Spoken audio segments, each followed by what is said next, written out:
एक नौजवान लड़का था, लेकिन बेरोजगार था। रोजगार के लिए वह नए शहर में आता है और कई कंपनियों में अपने डॉक्यूमेंट्स देता है। नौकरी के लिए काफ़ी मशक्कत कर रहा था।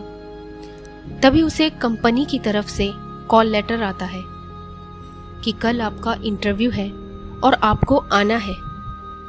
अब वो लड़का थोड़ा परेशान हो गया, क्योंकि नए शहर में आया था।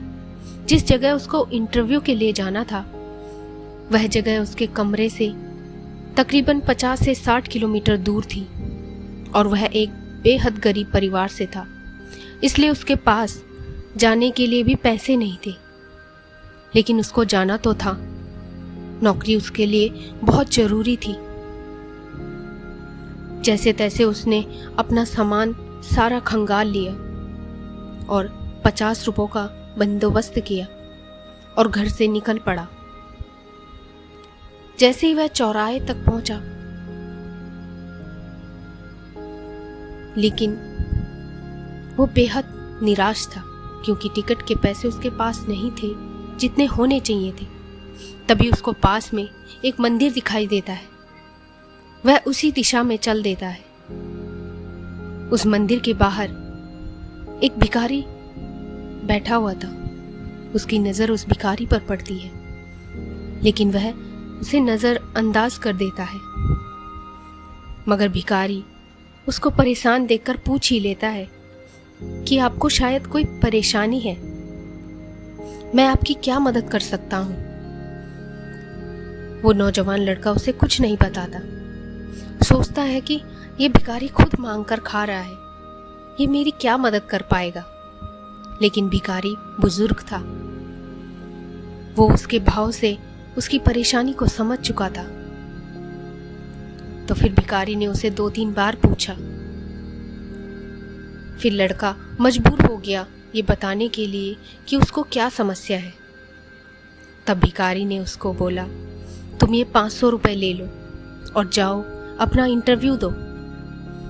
वैसे भी मैं सिर्फ दवाई के लिए पैसे इकट्ठा करता हूँ और जो बचते हैं उनको दान पेटी में डाल देता हूँ, इसलिए मेरे ये पैसे ज़्यादा काम के नहीं हैं। शायद तुम्हारी कोई मदद कर सकूं तो मुझे भी खुशी मिलेगी। अब वो लड़का वहाँ से निकल गया और इंटरव्यू में सेलेक्ट होकर जब वो वापस भिखारी से मिलने आया तो वहाँ लोगों की भीड़ लगी हुई थी। उसने पास जाकर देखा तो वही भिखारी था, पर अब वह मर चुका था। वहीं इकट्ठा और भिखारियों से पता चला कि उसके पास दवाइयों के पैसे नहीं थे, इसलिए आज की दवाई ना लेने की वजह से वो चल बसा। ये बात सुनकर वो लड़का बहुत परेशान हो गया और तुरंत मंदिर की तरफ भागा। दोस्तों, किसी भी काम को करने या किसी भी लक्ष्य को हासिल करने के लिए मार्ग में हजारों कठिनाइयों का सामना करना पड़ेगा। अगर ये सोचकर हम आगे ही ना बढ़ें तो, और हो सकता है रास्ते में कोई हो जो हमारी मदद के लिए बैठा हो।